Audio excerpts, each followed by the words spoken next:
It's time for Point of View with Ms. Shirley Polk. I'd like to keep the whole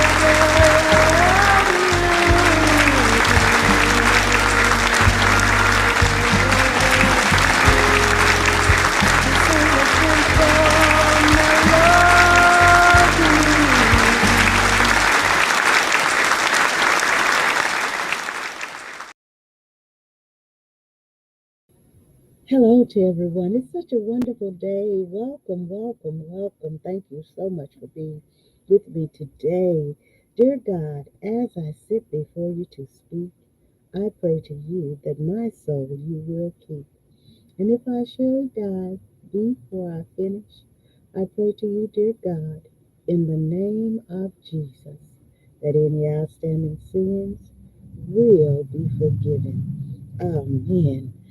Hello, hello, hello. What a wonderful, wonderful day. I think it's around 60 something degrees here in Dallas, Texas. But I am just grateful because we are alive and blessed to witness another day that God has allowed us to be a part of. Thank you for joining me, as I said before. Forgetting some things, forgiving, and moving on. Should we always forget? Forgetting some things, forgiving, and moving on. Should we always forget? I have some great, great information for us today. I am so grateful, please. And as Sister Lowe and Elder Lowe will say, go tell Nettie, Betty, Buddy, and the baby that Point of View with Miss Shirley Polk is on, and that I have some wonderful, wonderful, wonderful information for you on this day, night, evening, afternoon, morning, midday, whenever you're getting a chance to watch Point of View with Miss Shirley Polk. And this marks, oh gosh, I believe I started Point of View in 2013, I believe. And I started Greater Gospel Temple webcast, I think, in 2011. So God has blessed me to be on here for a while and to be able to share what I've shared throughout the years. I am so grateful and grateful for you. So please share this because somebody needs this information. You might not need it, but someone needs this information. All right. Someone needs this information. So let's get right into it. I'm in psychology today. I am in a new site. I believe, no, it's not. It's leslievernick.com. leslievernick.com. I'm in psychology today. I'm also in marriage.com. This is going to be a great one too, all of this. And then another psychology today, if I have two of them. And I have harleytherapy.co.uk. Counseling. Okay. Forgive and forget. 12 reasons why you can't move on. Then there is how to let go of the past. And the question is, one of my questions is, should we always forget? And then 10 tips to practice forgiveness in a relationship and why we must never forget even when we do forgive. And that's Leslie Vernick, and I am very interested in that. So I'm going to start with this. Because people, you have to forgive, you have to forget all of that. But I don't agree with that forgetting part. You can't forget everything. Now, forgiving, God blesses us to forgive, but There are some things we are not to forget. Okay, there are some things we are not to forget. That's my point of view. So one we must never forget, even when we do forgive. And this is by Leslie Vernick. And this is her site, Leslie Vernick, Vernick, and Leslie is her first name. And we're going to go into this. And she goes on to say, working for over 30 years with couples attempting to recover from serious marital sin, I have often heard one of them say, why can't we just forgive and forget? Or you're holding on to the past. Can't we just start with a clean slate? For God says that we're to forget the former things. Each day is a fresh start. And so she goes on to say Christian counselors are also guilty of using the same phrases with their counselees, usually when the one who has been sinned against feels stuck and is unable or unwilling to be silenced and continues to bring up past offenses or hurts in the counseling session. There is a time for putting the past in the past, but doing so doesn't mean forgetting the past, it means healing from it. We must never forget the past because, now here we go, we must never forget the past because, and this is from Leslie Vernick. Number one, the past is instructive. The past is instructive. Thank you for being here with me. I appreciate you being here.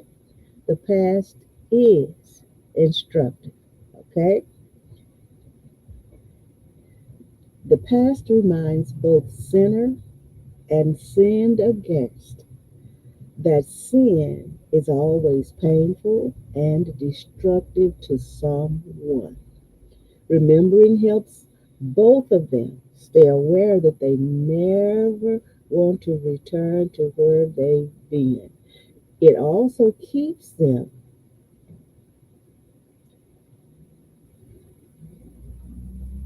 okay, stay vigilant so they won't slide back into the old habit patterns that created the problem in the first place.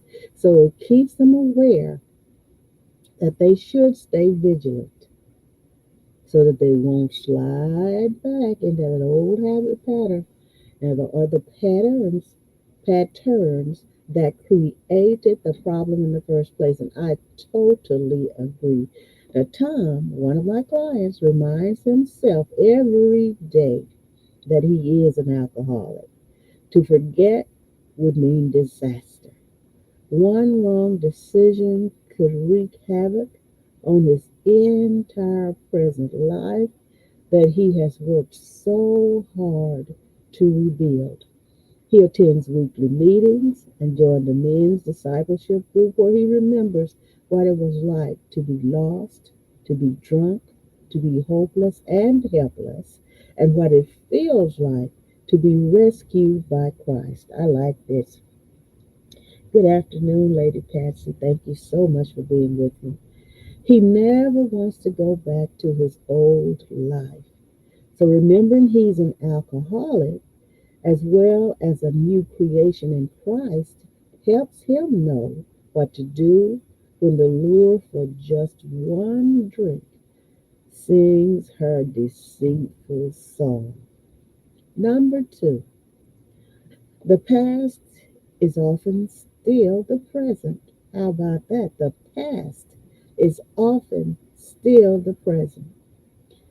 And some people say often. I thought about that the other day, but when we were brought up, we were taught that the T is silent. So that's why I say often. John swears he'll never hit Sally again and feels insulted that she won't let go of her irrational fear. I understand this. I understand this. People do things and then they want you to forget it. And sometimes it's a one-way street because they won't let you forget things that might have happened that you did, but they want you to forget. But I'm not talking about Sally. I think Sally is justified. I think she's justified. So we're talking about why we shouldn't forget everything. Why must we never forget, even when we do forgive? Forgiveness is the key. But forgetting the things that happened, sometimes it doesn't make sense, okay? Doesn't make sense to forget all of it. I'm just going to forget it. Huh. Be aware. So he wants her to reconcile and trust him again.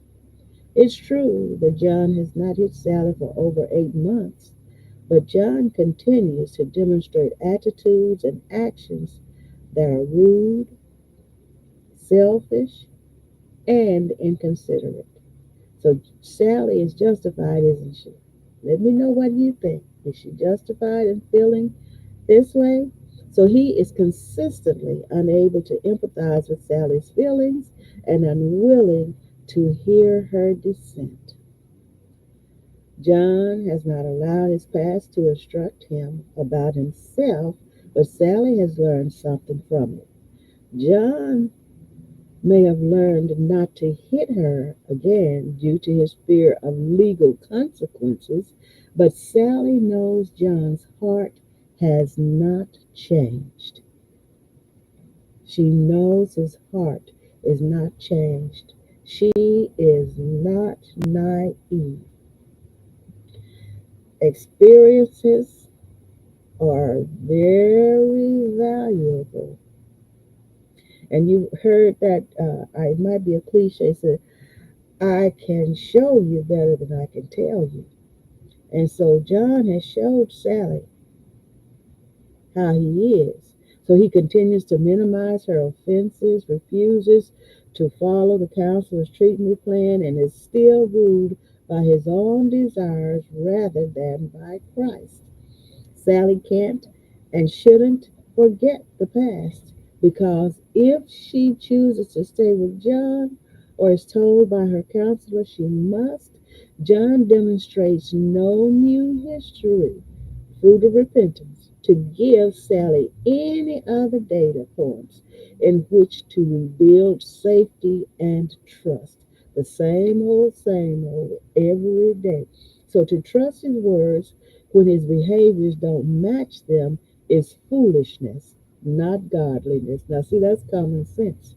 Oh, yes, I like this. I like this. Oh, yes, I do.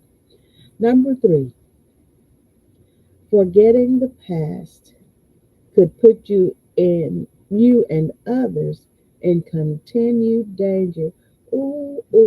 This is so good. Why we should not forget. Now, some things, forget some things. If you look in my title there, forgetting some things, but these things you don't forget. Now, forgiving, we want to forgive, but you cannot afford to forget everything. Number three, forgetting the past could put you and others in continued danger. And while I'm saying this, if you go to Spotify and listen to my 4-part series, 4 episodes of Ain't No Love, go to S Polk Radio and Spotify and listen to it. You will see an example of this, and I'm getting this today. I wrote my drama uh, 2 or 3 years ago, but this is, once you get in there, you'll see exactly what I mean. Forgetting the past could put you and others in continued danger. Recently, the media has been covering a story chastising the silence of the church leadership at Covenant Life Church and former pastor Grant Lehman because they did not report allegations of rape and sexual abuse and withheld incriminating information from the police. Oh, we're dealing with these things today, every day, aren't we?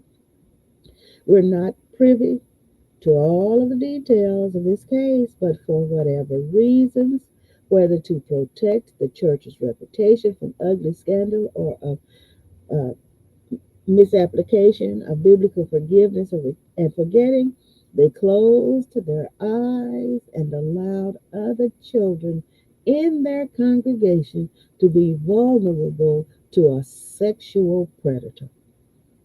Oh my goodness. Sin always has negative consequences.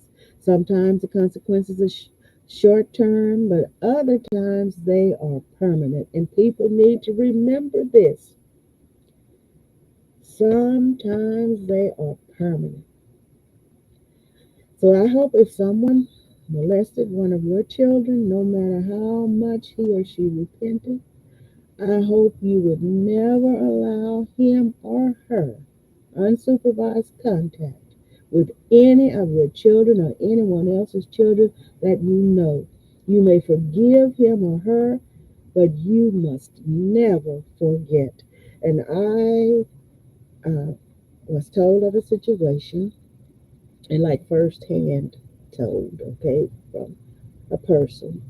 There was a sexual, and I had no idea myself, a person who's on the roll of sex offenders that was attending the congregation, and that person was not supposed to be. They could attend the congregation, but be a part of the congregation, but they have to be so far away from any children and all of that. And this person was so free in moving around. I had no idea until I was told that the person was and that he was not. And then one of the congregants had some children and had no idea until finally that congregant in that congregation was told, and that person did not come attend, I'll say, attend that congregation again. Sin always has negative consequences. And so, is what she's saying here, I hope you would never allow him or her unsupervised contact. And see, this was going on. As a matter of fact, I saw that person all up in one of the young people's face. And I'm thinking, I don't think no, I didn't say I don't think. I know that's not supposed to be. So when we as Christian counselors encourage someone to forget, we are asking him or her to do the impossible. God gave us our memory for a good purpose. Ooh, this is so good. I like this. And it's common sense, and it's the truth. So remembering keeps us humble. We need to be honest with ourselves. Remembering helps us stay alert to the places where we are weak and most vulnerable so that we invite wise people to help us change as well as help us see ourselves more clearly. And you can look at Hebrews, the third chapter, and the 13th verse for some reference in the scriptures about that. Oh my goodness. It is a, this is really good today. Let me get on back over here too. I have to check and make sure that everything is working.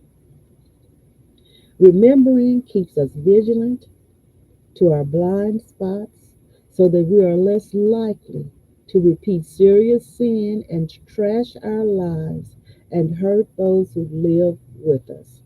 Remembering keeps us wise so we don't become repeat victims or continue to put others or ourselves in harm's way. So, and she goes on to say, as a Christian counselor, this is Leslie Vernick, as a Christian counselor, when a person guilty of a terrible or repetitive sin keeps pressuring his or her partner to forgive and forget, pay attention. They are doing so because they are unwilling to do the hard work to learn from their mistakes. They are unwilling to be empathetic to the pain they've caused. Rather, he wants to be free from the pain he feels and put it all behind him.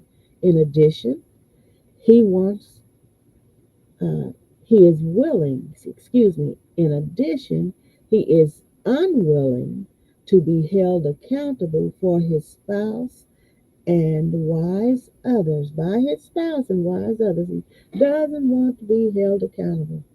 This is serious business.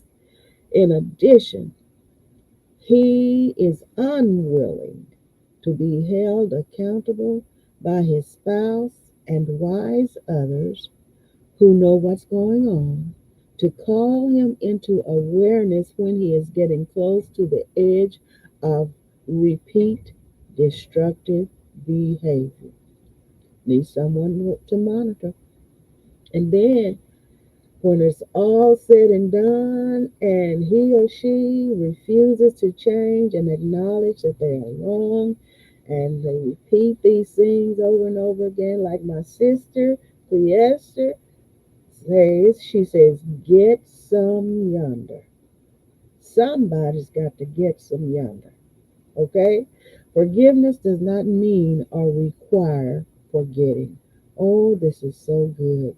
Oh my goodness. And this is LeslieVernick.com. This is good. Okay. Now, in psychology today, we're going why forgetting the past can be a good thing. We're going to go into here so we know that we're not to always forget everything, okay? But he's going to tell us why forgetting the past can be a good thing, and we're open to this because it all is good for us. We're not static, but our tattoos and Facebook posts are. Oh my goodness. So, this was posted March 12th, 2014. And this is Psychology Today. Eric Luthart, MD. Okay, we are not static, but our tattoos and Facebook posts are. What do Facebook tattoos and Google Glass have in common? They are all technologies that mark a moment in time in our life. Some leave images on the internet and others on our skin, but all of them are to a large degree permanent. The information is hard, sometimes impossible to remove.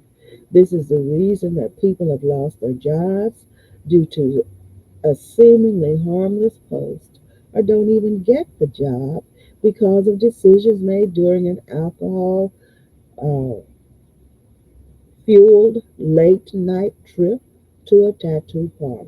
My goodness. Oh, these are so full. No person is static. Each of us is in truth many people over time and across different social scenarios.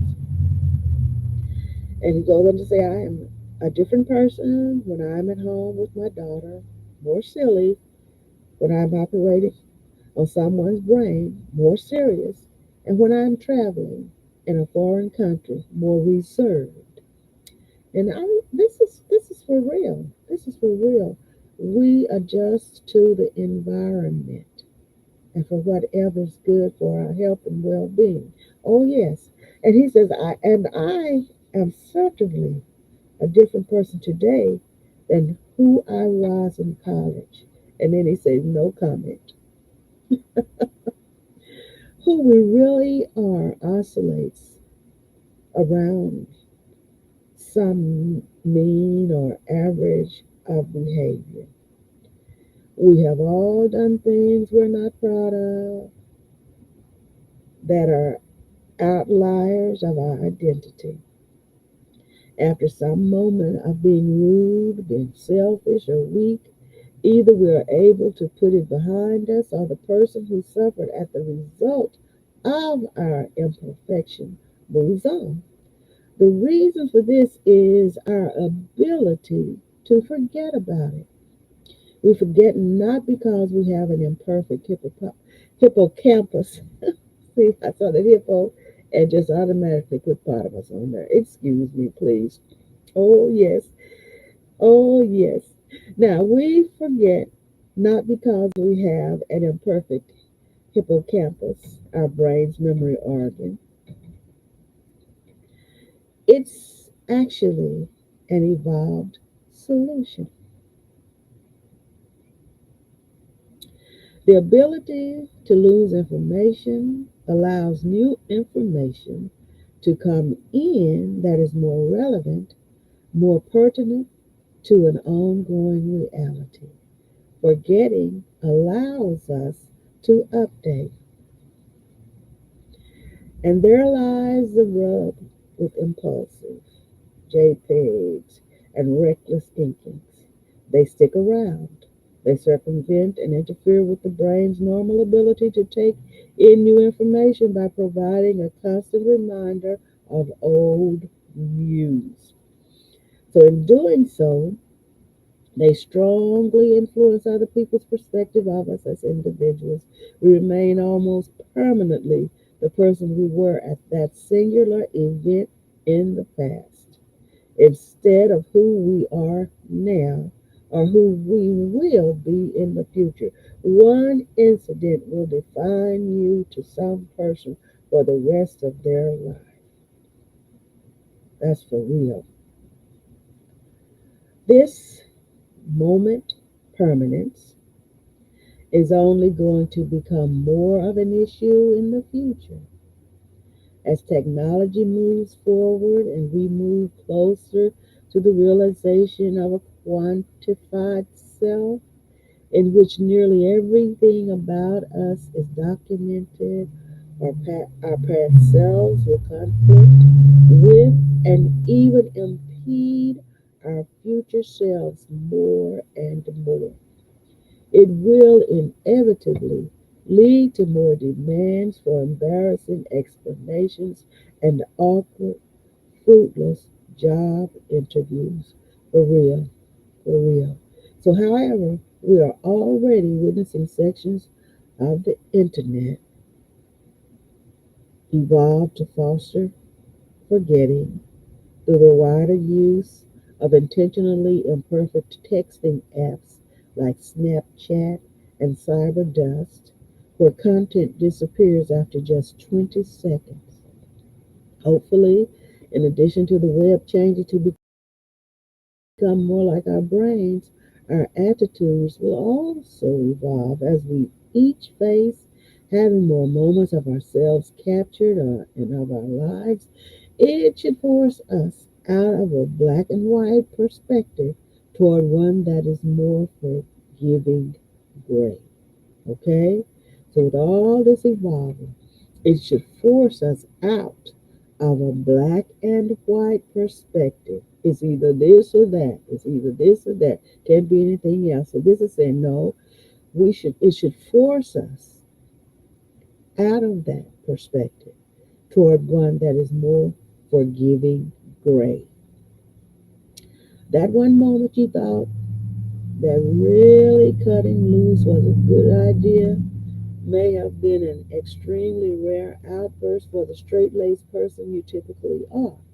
Instead of having that one moment forever mark you as a drunk or promiscuous person, perhaps an emerging revelation that none of us is perfect every moment will make us more tolerant because none of us, nary a one of us, is perfect every moment.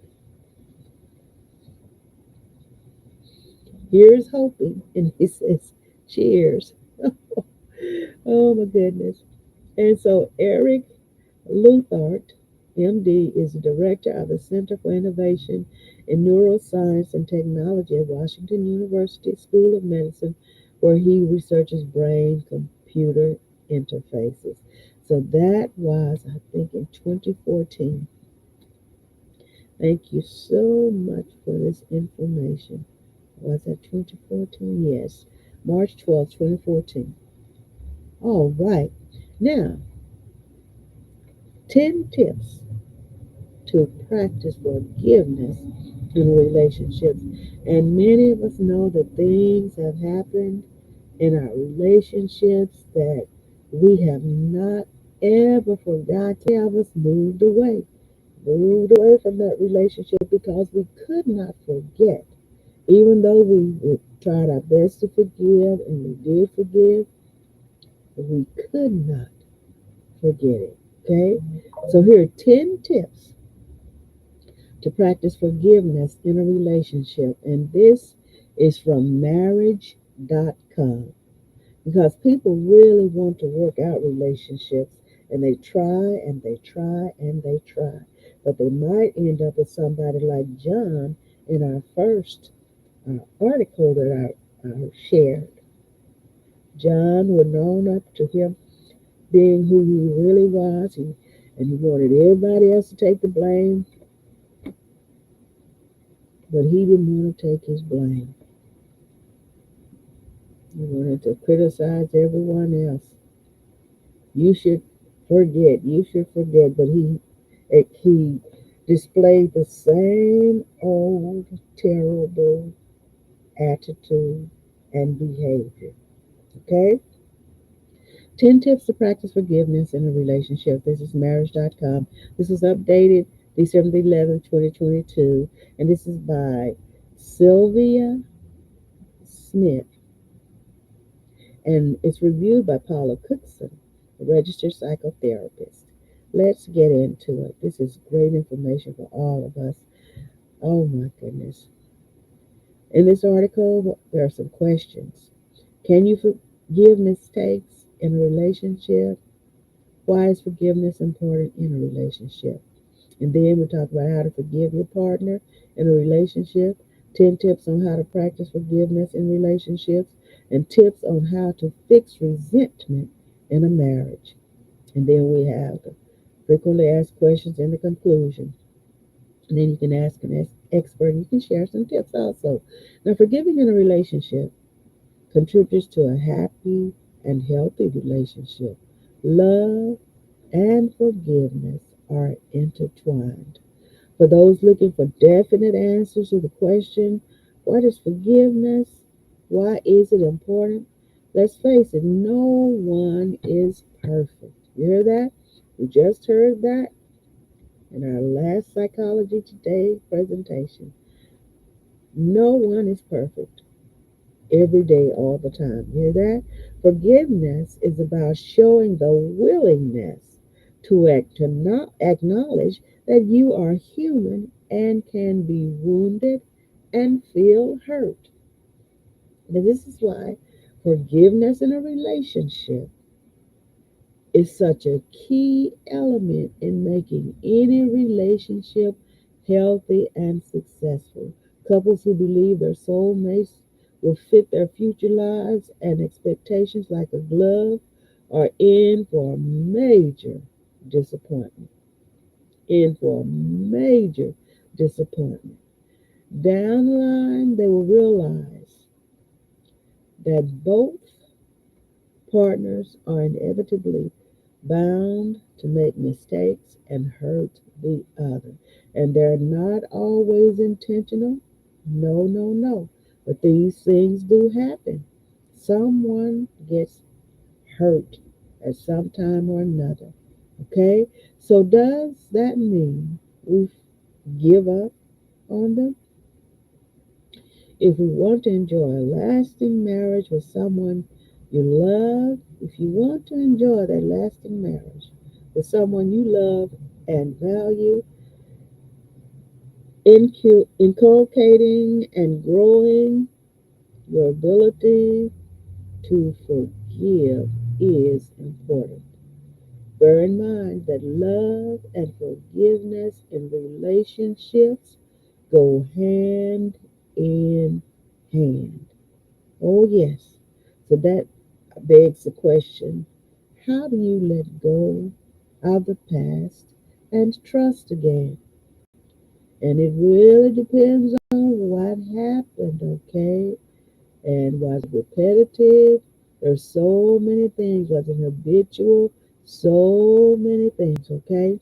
Can you forgive mistakes in a relationship? Mistakes can be forgiven in a relationship, and you should be able to forgive your partner as much as you can forgive yourself, no matter what. The mistake is letting things go can allow you to have a forgiving relationship in which both you are happy, okay, and he or she is happy and able to meet your needs. You won't expect each other to be perfect all the time, which can strengthen your relationship. Okay? See each other as human beings and realize that I don't get it right all the time. I know you won't get it right all the time, but we can work together and work this out.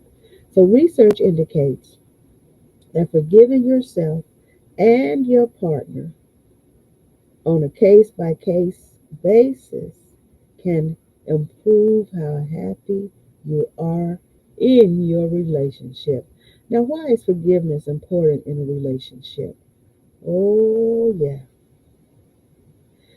Before we present how we can practice forgiveness in a relationship or marriage, let's look at some of the effects of holding a grudge. Oh, yes, this is so good.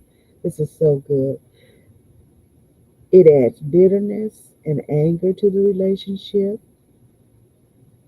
It hinders our ability to enjoy and live in the moment. It adds to our anxiety and depression levels. It disconnects us from others. So, why is forgiveness important? If you don't practice forgiveness, you might be the one who pays most dearly. If you don't practice forgiveness, you might be the one who pays most dearly. Although we may know all this and believe that it is vital to forgive and let go, it may never be that easy. Most people, even willing to forgive and forget, are clueless about how to forgive and move on. Does that mean one must stop forgetting, sit back, and withstand abuse? Of course not. Here are some ways and proven methods that will help you let go and forgive someone. Okay, here we go. How to forgive your partner in a relationship. So, when it comes to forgiving your partner, you must keep a few things in mind. One is that you must decide to forgive them. You can move forward with them without having to concentrate on what has happened in the past. Forgiveness may take a lot of talking and learning more about each other, but you can make it work if you are willing to put the time and effort into building trust. A 2021 study shows that forgiveness can be good for your mindfulness and benefit your overall wellness. And I believe that. I know it for a fact. Okay? So here's the next step, how to ask for forgiveness in a relationship. If you need forgiveness in a relationship, you must help your partner understand that you don't intend to make another mistake or hurt them anymore. You can also help them remember why they love you in the first place. It may be challenging when you're not sure if they will forgive you or how it will take them to let things go, how long it will take them to let things go. So there are some challenges in this, and it depends on what you did. So it may be challenging, as I repeat, when you are not sure if they will forgive you or how long it will take them to let things go. but remember that it can happen. And if you value your relationship, it will be worth the wait. Forgiving your partner may be easy for some and difficult for others. Please do everything you can to assure that you are still trustworthy and worth the effort. Now we go to our 10 tips on how to practice forgiveness in relationships. We need, okay, we need guidance. So the need for guidance. Hello, Eleanor. Hi. The need for guidance is often expected when you need help with how to practice forgiveness in a relationship because it is not always easy, or is it ever easy to forgive. Sometimes, like I said, you have to work, work, work. Okay? So you may never have had to do it before, or you might feel like the mistake that your partner made is unforgivable. So, however, it may not be, so consider these tips to help you work through your issue. And I want to plug here again. If you go to my Spotify and watch my the 4 episode drama, it's Ain't No Love. You will see some of this in there. Okay? Oh my goodness. Wow.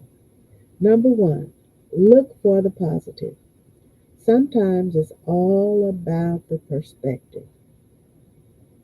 For some, how to forgive someone for cheating is not even a question as they decide to end the relationship due to infidelity, and the mental and emotional damage spells an automatic end to their relationship. Forgiveness in a relationship is easier said than done, and that is the truth. So, for most, cheating in a relationship is one of the toughest setbacks for the non cheating spouse and poses a different choice of whether to stay in a relationship with the cheating spouse or not. I'm telling you, it depends. I'm telling you, I'm telling you, I'm telling you. Oh my goodness, this is good. Even though it may be the last thing you want to do, especially in cases where you feel you have been deeply wronged, dwell on some of the positive outcomes that could happen if you forgive your partner. So, what valuable takeaway could it have for you? When you change your perspective and use that experience to gather important lessons for yourself, finding an answer to how to forgive a cheating spouse will become easier. Oh, my, my, my. Number two, empathize with the other. Empathize with the other. Try to put yourself in your partner's shoes and understand what they went through or why they may have done something while you do your best to let go of resentment in marriage. Analyze if you've ever made a similar mistake in the past. Try your best to think of their positive qualities. All this could help you understand that it was not their intention to cause you pain. Perhaps they're dealing with issues that have nothing to do with you. So, the best tip on how to forgive someone who keeps hurting you is do not listen to your overcritical inner voice. Try and empathize as best you can. Now, I want you to go back to Leslie Vernick's page that I shared with you. Sometimes we don't need to forget. It depends on the degree of the offense. Okay? So, I'm going to repeat this. The best tip on how to forgive someone who keeps hurting you, that right there got me stuck a little bit. How to forgive someone who keeps hurting you. Now, remember John in the Psychology Today that I shared with you before this? Oh, yes. Do not listen to your overcritical inner voice. Try and empathize as best you can. And try. You can try. Oh, yes. Number three, talk to get help. If the offending acts of a partner were extremely hurtful, like in the case of cheating, then letting go and continuing the relationship becomes very hard. There's so many things to consider, physical things, mental things. Oh, yes, there's so much to consider. Your health, mentally and physically. All right? So, in such cases, it's best to talk with someone close to you to get professional help to navigate your feelings better as you grapple with forgiving and letting go. This way, you will be able to get the support you deserve, help yourself through the process, and build the skills required in practicing forgiveness. When you've been hurt, all you may want to do is scream and cry. Oh, yes. And then after the screaming and the crying, it's time to take some action. And when you're done, okay? And many times, forgive and, like Cleester would say, get some yonder. All right? So trying to forgive might be the last thing on your mind. However, it is best to give yourself time, and you will know why it is important to release the stress of your past. Let go and forgive, all for your good. Number four, continue talking about it. And see, remember John in Psychology Today's piece. He wanted his wife, you just forget it. She just won't let it go. She just won't let it go. But he didn't change his ways. He didn't change his attitude. He still had signs of being the same old John. Okay? And then, like they were saying, the observation was that the reason that he didn't hit her was because he would have to face legal repercussions. Okay? Now, continue talking about it.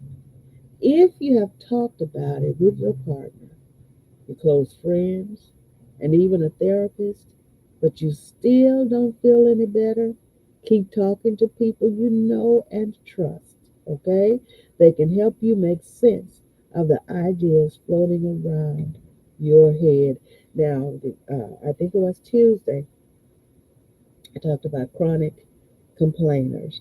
So you don't want to turn into one of those, okay? So it's always good to talk to people about it, but don't become a chronic complainer. Then they'll turn you off, okay? They can help you make sense of the ideas floating around your head. You may be surprised at the different points of view you may hear when you talk to people you know you can lean on.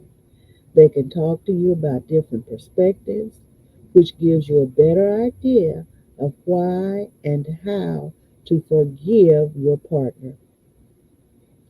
And consider talking to a relationship therapist with or without your partner if you are comfortable doing so. Sometimes it's good to go yourself at least the first 2 or 3 times and then bring the partner in later so you can get what you need to say it. So if they come in and they won't be able to interrupt you, because you've already said what you needed to say. And so now it's time for them to share along with you. Okay, now, number five, work on yourself first. And I stress this, take a look at yourself, and you will look at others differently. Make sure that we have it straight first, okay? So work on yourself first. That's number five. While you should not be held responsible for your mistakes your partner makes, you should consider how you act in your relationship. After all, you can control your behavior, but you are unable to control the actions of others. And you've heard people say, you're responsible for how you treat people, but you're not responsible for how people treat you. And so some people drive people away because some people are mean, they're overbearing, they're demanding, and they can drive someone to someone who's more sympathetic and empathetic and caring. So I'm not giving an excuse, but what did it say? Work on yourself first. Do everything you can to be a trustworthy partner to your spouse and to take care of yourself in the process. For instance, do it if you need extra time to relax or get your thoughts together. There is no time limit when it comes to forgiveness in a relationship. And then number six says, let it go. What's that song that mermaid? Let it go. I think that's what she said. Let it go, let it go. Okay, they're saying let it go in this marriage.com. In some cases, one of the ways related to how you practice forgiveness is that you have to let the mistake go. Now, you see what she said? In some cases, all right? We don't want to get it twisted. In some cases, this is common sense, okay? In other words, let go of whatever your partner did that hurt you or jeopardized your relationship. This is something you may think isn't possible, but consider what the alternative is. If you can never forgive them, can you be in a relationship with them? How does this make you feel? Getting over the hurt and betrayal can help you and your partner in several ways, so it can be worthwhile to try to get over it if possible. Some things you cannot get over, okay? I'm telling you. So, hey, you have to do what is healthy for both involved, okay? Number seven, consider what you want. During the process of learning forgiveness, you should also consider what you want out of the relationship. What you want out of a relationship. And this is point of view with Miss Shirley Polk, and I have to put my POV in here. You can try sometimes, and you try to think of all the good things that can happen, that can come out of this, but then that hurt, depending on what it is and what it was, that you cannot forget, okay? So during the process of learning forgiveness, you should also consider what you want out of the relationship. Are there certain things you would like to make sure don't happen again? Or do you want to take steps to ensure that you can build trust back up with your spouse? Oh my goodness. Talk to them and together. You hear this? Talk to them and together. You should be able to come up with a plan to help both of you feel more secure in your relationship. This is not a one sided thing. You're both supposed to work on it, okay? Whoever it is, okay? It would help if you talk to a therapist about this so you can learn and lean on their expertise. expert advice. Number eight, be honest at all times. This is the problem. Be honest at all times. Another way to help you through the heartache you might be experiencing is to be honest at all times. Some people don't want you to be honest with them. They don't want to hear everything you have to say. It would be best if you were honest with yourself and the people around you about how you feel. Doing so may allow people to understand that they can be honest with you and with your mate. In particular, this could improve your communication skills with each other. Remember that there is no reason to hide your feelings if they bother you, and that's for real. You know, I had a habit of uh, keeping my feelings in and not expressing because I didn't want to hurt somebody's feelings. I didn't want them to feel bad because they hurt me. But now, I'm going to express myself. I really am. Remember that there is no reason to hide your feelings if they bother you. It may be better to let your emotions be known for real. Oh, this is so good. Thank you so much for being with me, everyone. Number nine, work through your feelings. Work through your feelings. Oh my goodness, this time is really moving on. Besides just talking about your feelings, forgiveness in a relationship can also be accomplished if you can work through your feelings. Talking to a therapist and staying honest with yourself can also help you work through your feelings. You may have felt like you couldn't go on at first, but after you think about what has occurred, you might understand what you want to do moving forward. You should be aware of this and discuss it with your partner. Allow your partner to express their feelings even if you are upset with them. Number 10, keep at it. The power of forgiveness in a relationship can work if you keep at it. If you feel like your relationship is worth saving or you will be able to forgive your mate, it is important to keep at it until you can move on and feel like you can trust them again. It doesn't matter uh, what they did, and it says that, so let me read it as that. It doesn't matter that they did, since it is your decision whether you will forgive them. Okay, so I believe that's supposed to be what?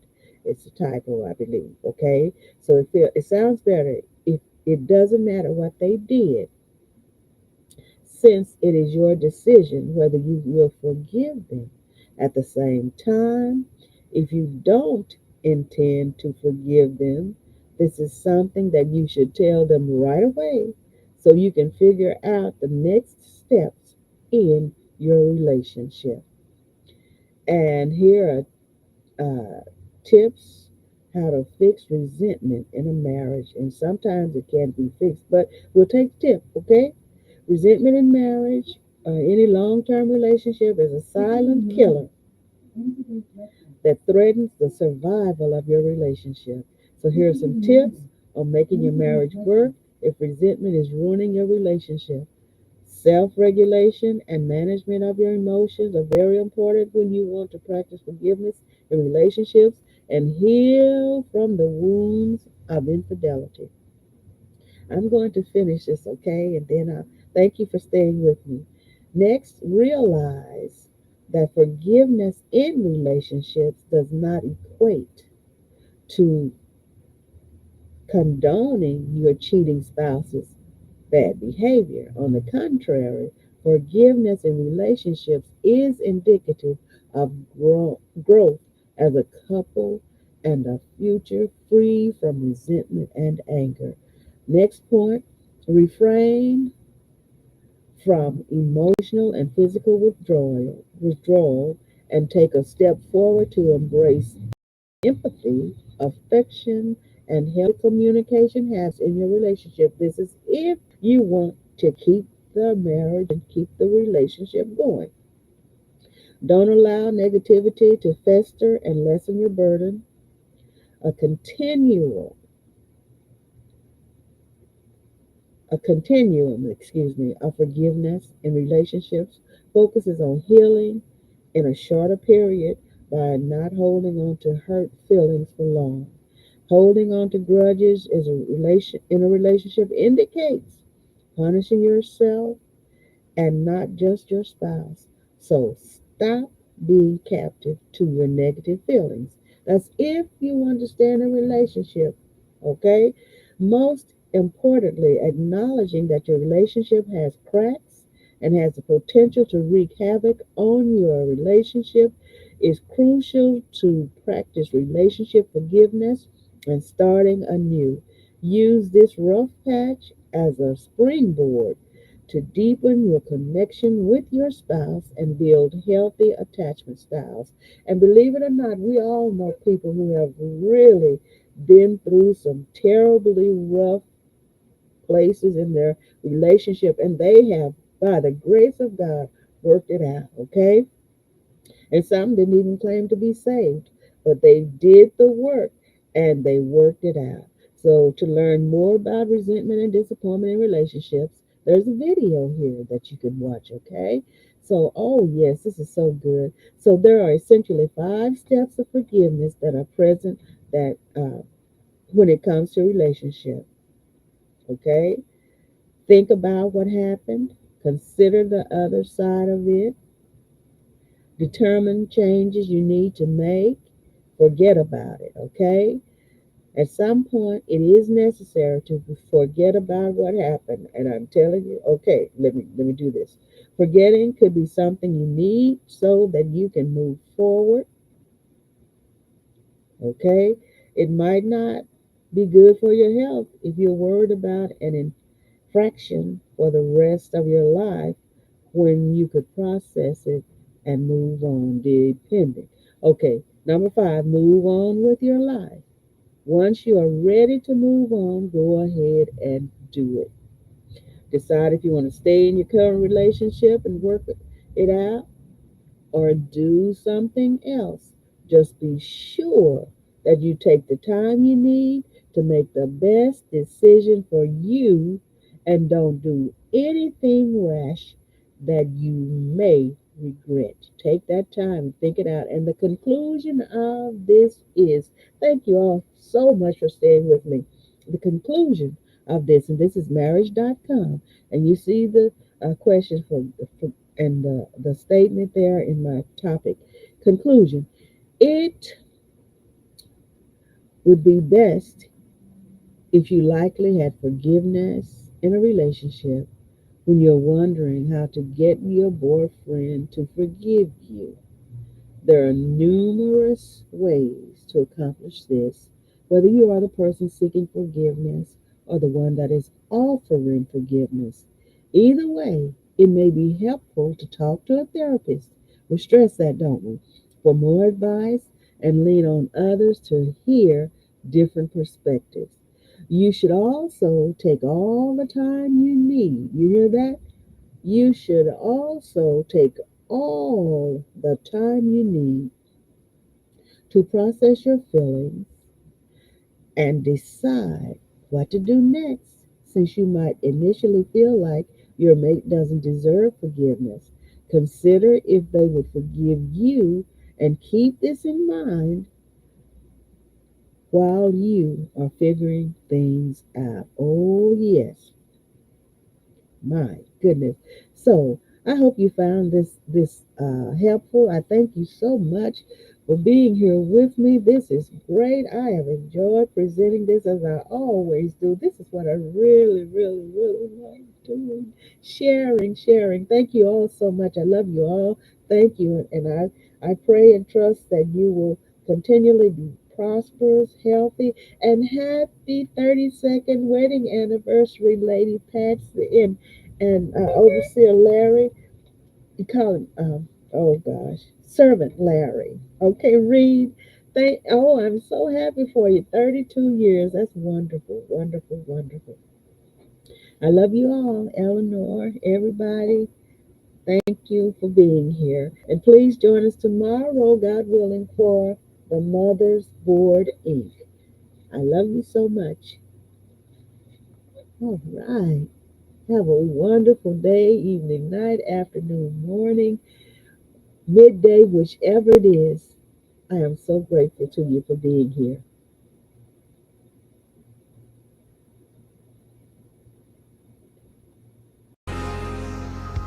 Thank you for joining me on Point of View with Miss Shirley Polk. Join us next time, Tuesdays and Thursdays, beginning at 1 p.m. Central Standard Time. Let us hear from you.